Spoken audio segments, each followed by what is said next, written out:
हम लगातार बोलते भी हैं, पहला सुख निरोगी काया। हम ये अक्सर बोलते रहते हैं। साथियों, हमारा परम सौभाग्य है कि इस शरीर को स्वस्थ रखने के लिए आयुर्वेद एक वरदान के रूप में हमें मिला है। ये हमारे लिए बड़े गर्व की बात है। साथियों, मुझे ये भी खुशी है कि आयुर्वेद हमारे देश में एक अमूल्य धरोहर है। ये हमारे देश की एक अमूल्य धरोहर है। आयुर्वेद चिकित्सा पद्धति भारत की विश्व को एक महान देन है। हम सब इस बात को जानते हैं। साथियों, भगवान धन्वंतरी को आयुर्वेद का जनक कहा गया है और आरोग्य का देवता उन्हें माना गया है।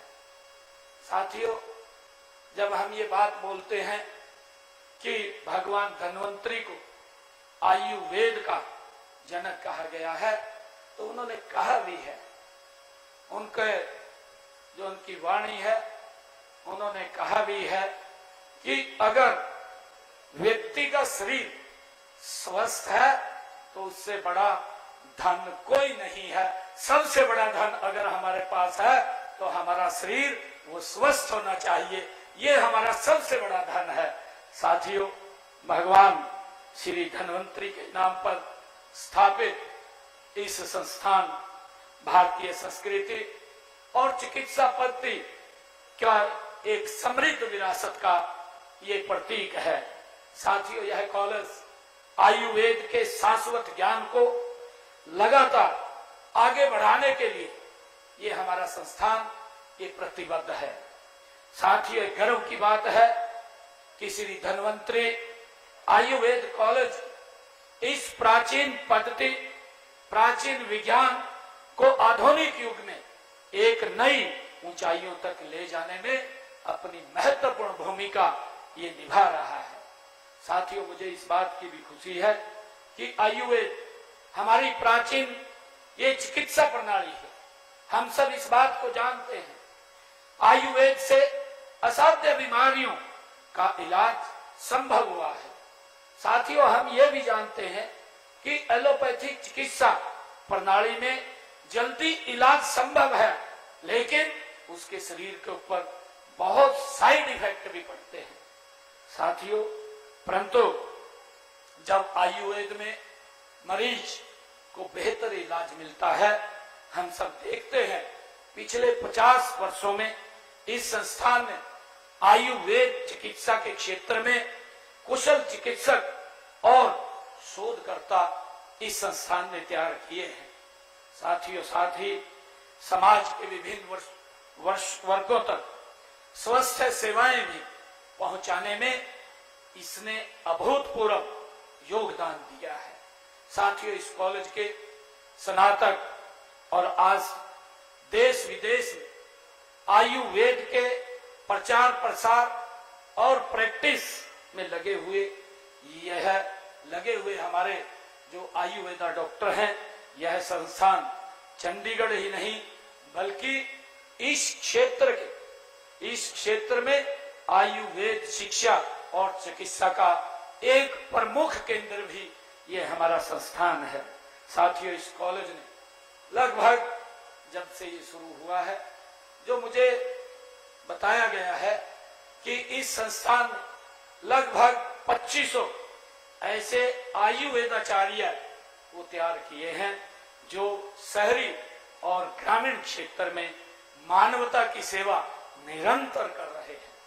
साथियों, मुझे ये भी खुशी है कि आयुर्वेद का महत्व आज के समय में और भी बढ़ जाता है, जब आधुनिक जीवन शैली से उत्पन्न होने वाली साथियों कई समस्याएं आयुर्वेदा जैसी समस्या जैसे तनाव की समस्या, मधुमेह, उच्च रक्तचाप और जीवन शैली से संबंधित रोगों के समाधान में आयुर्वेद एक प्रभावी और टिकाऊ विकल्प प्रदान कर रहा है।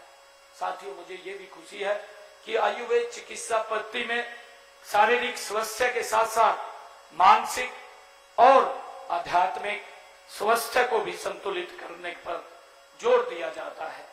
साथियों, आज रोगों का पता लगाने के लिए अति आधुनिक मशीनों का प्रयोग किया जाता है, लेकिन यह काम आयुर्वेद के ज्ञाता हमारे प्राचीन वैद्य हम सब जानते हैं, केवल हाथ की नाड़ी देख करके, वो नाड़ी देख करके ही भांप लेते थे, बता देते थे कि व्यक्ति को क्या दिक्कत है, किस प्रकार की दिक्कत है। साथियों, आज आयुर्वेद की शिक्षा प्राप्त करने वाले विद्यार्थियों को नाड़ी ज्ञान की शिक्षा देने पर भी विशेष बल देने की आज आवश्यकता है।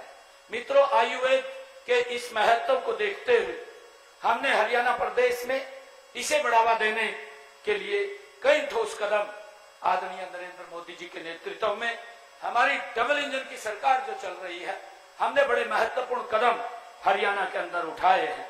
हमने आयुर्वेद कॉलेजों और अस्पतालों को आधुनिक सुविधाओं से लैस करने, शोध से प्रोत्साहित करने और आयुर्वेद चिकित्सकों के लिए बेहतर अवसर प्रदान करने की दिशा में हमारी सरकार निरंतर गति से काम कर रही है। साथियों, मैं बताना चाहूंगा, हमारे वीसी साहब यही मंच पर विराजमान है।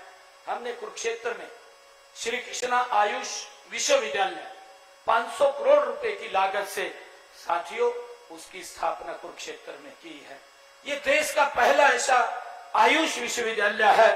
मुझे खुशी है कि आपका यह कॉलेज भी उसी से एफिलेटेड है।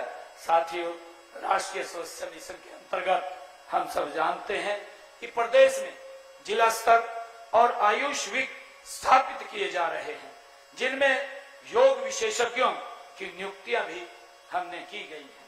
साथियों, इन आयुष विग में योग विशेषज्ञों द्वारा योग के माध्यम से लोगों को स्वस्थ रहने और रोगों के उपचार में योग को मदद का प्रशिक्षण भी दिया जा रहा है।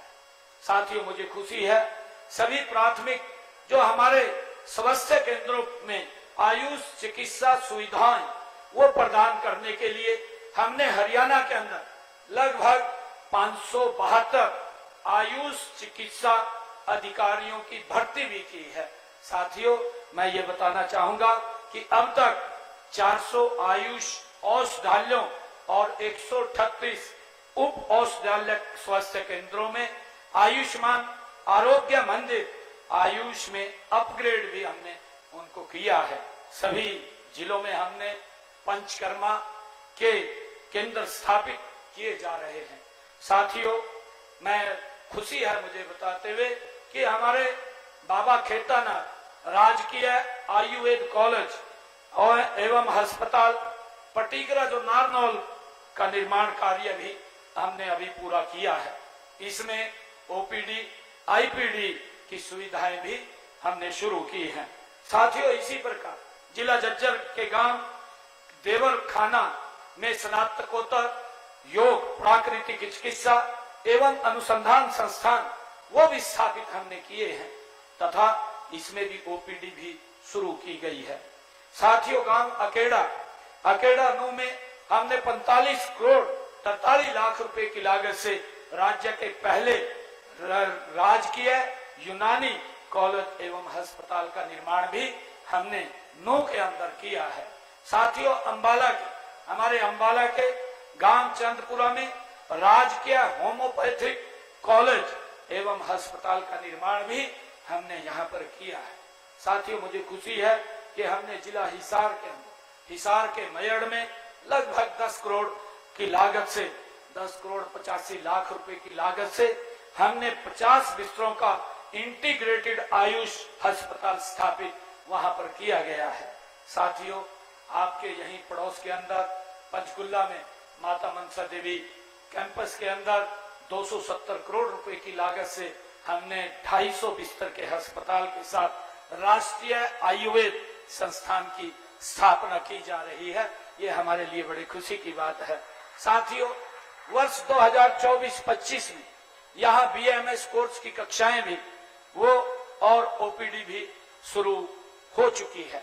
साथियों, मुझे खुशी है कि आज पूरी दुनिया में योग का आज डंका बज रहा है।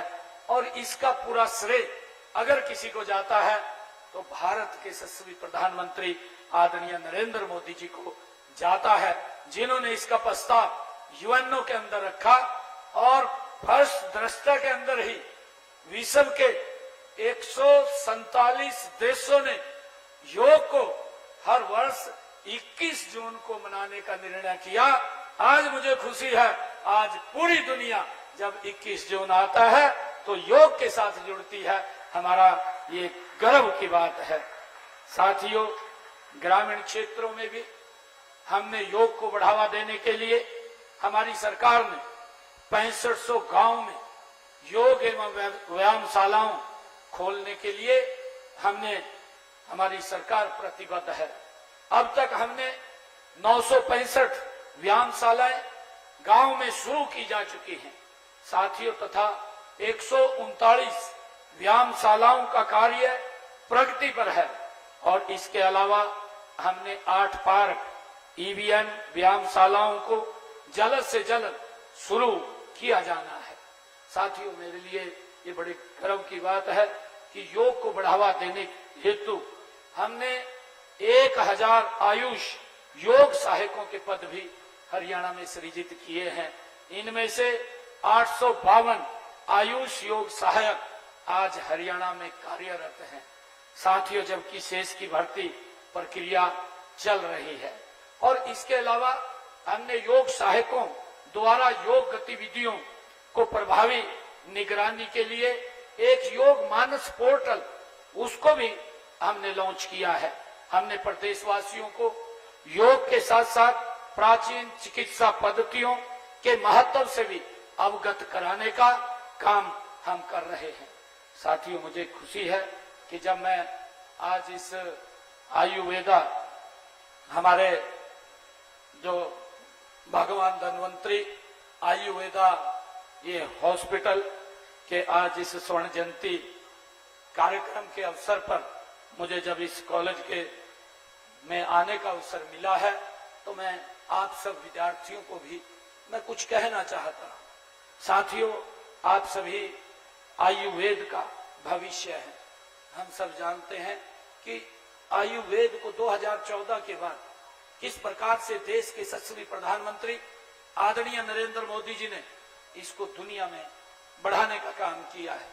मुझे खुशी है, जब मैं कुरुक्षेत्र से सांसद था और कोरोना का बड़ा प्रकोप था, मैं उस समय के अंदर सांसद रहते हुए हमारे बलदेव राज जी वहां आयुष विश्वविद्यालय के वाइस चांसलर थे। जब मैं उनको वहां मिलने के लिए गया और मैंने उनसे बात की कि आयुर्वेदा के अंदर भी क्या हम कोई वैक्सीन या कोई हम दवाई तैयार कर रहे हैं, मुझे बहुत अच्छा लगा। तो उन्होंने कहा कि हमारे यहाँ पर जो वैज्ञानिक हैं, जो बच्चे हैं, उन्होंने रिसर्च करके इसकी एक दवाई निकाली है और उसके रिजल्ट भी सार्थक आ रहे हैं। ये मेरे लिए बहुत गर्व की बात है कि कोरोना जैसे कालखंड के अंदर जो वैश्विक महामारी थी और इसकी ना वैक्सीन ना दवाई थी, उस समय के अंदर भी हमारे आयुर्वेदा के सभी डॉक्टर्स उस चिंता के अंदर लगे रहे कि हमने कोरोना को मात देनी है और उसके लिए कोई वैक्सीन हमने बनानी है। उसके अंदर एक बड़ा योगदान आपका रहा है। मैं आप सबको इसके लिए बधाई देता हूं। साथियों, इसीलिए मैं ये बात आज बोल रहा हूं कि आप आयुर्वेद का आप भविष्य हैं। आप पर न केवल प्राचीन विज्ञान को आगे ले जाने की जिम्मेवारी है, बल्कि इसे आधुनिक युग की आवश्यकताओं के अनुरूप ढालने की भी आपके कंधों के ऊपर एक बड़ी जिम्मेवारी है। साथियों, मेहनत, समर्पण और नवाचार के साथ आप आयुर्वेद को नई ऊंचाइयों तक ले जाने का आप काम करें, ऐसी आपसे हम अपेक्षा करते हैं। साथियों, मैं एक बार फिर अंत में इस स्वर्ण जयंती समारोह के आयोजन के लिए मैं धन्वंतरी आयुर्वेद कॉलेज के प्रबंधक, हमारे शिक्षक और हमारे सभी कर्मचारी इस संस्थान के और सभी हमारे विद्यार्थियों को मैं इसके गौरवशाली 50 वर्ष पूरे होने पर आप सबको बहुत बहुत हार्दिक बधाई और शुभकामनाएं देता हूं। इन्हीं शब्दों के साथ आप सबका बहुत बहुत धन्यवाद। और हमारे जो बच्चे उत्तीर्ण हुए हैं, मैं उनको पुनः आप सबको बहुत बहुत बधाई और शुभकामनाएं देता हूं। जय हिंद, जय भारत, जय भारत। और मुख्यमंत्री नायब सिंह सैनी पहुंचे स्वर्ण जयंती समारोह में। श्री धन्वंतरी कॉलेज के इस कार्यक्रम में सीएम पहुंचे। उन्होंने कहा कि 50 साल पहले एक बीज का रोपण किया गया था। आज ये कॉलेज एक वट वृक्ष का रूप ले चुका है। सभी विद्यार्थियों और मैनेजमेंट को बधाई और शुभकामनाएं मुख्यमंत्री ने दी। मुख्यमंत्री ने कहा कि आयुर्वेद एक वरदान के रूप में हमें मिला है। भारत ने दुनिया को आयुर्वेद दिया। इस कार्यक्रम को संबोधित कर रहे थे सीएम और कहा कि आज ये कॉलेज एक वट वृक्ष का रूप ले चुका है। सभी विद्यार्थियों और मैनेजमेंट को बधाई और शुभकामनाएं। आयुर्वेद एक वरदान के रूप में हमें मिला है। ये बड़ी बातें रही हैं मुख्यमंत्री के संबोधन से। उन्होंने कहा कि भारत ने दुनिया को आयुर्वेद दिया। स्वस्थ शरीर सबसे बड़ा धन है। और श्री धन्वंतरी कॉलेज के स्वर्ण जयंती समारोह में मुख्यमंत्री नायब सिंह सैनी शिरकत करने के लिए पहुंचे थे। ये उनकी बड़ी बातें रही हैं संबोधन की। उन्होंने कहा कि आज ये कॉलेज एक वट वृक्ष का रूप ले चुका है। इसके साथ ही सभी विद्यार्थियों और मैनेजमेंट को मुख्यमंत्री ने बधाई और शुभकामनाएं दी हैं। कहा कि आयुर्वेद एक वरदान के रूप में हमें मिला है। भारत ने दुनिया को आयुर्वेद दिया है। स्वर्ण जयंती समारोह का आयोजन किया गया था श्री धन्वंतरी कॉलेज में, जिसमें मुख्य अतिथि के रूप में हरियाणा के मुख्यमंत्री नायब सिंह सैनी ने शिरकत की। कार्यक्रम को संबोधित करते हुए उन्होंने कहा कि 50 साल पहले एक बीज का रोपण किया गया था।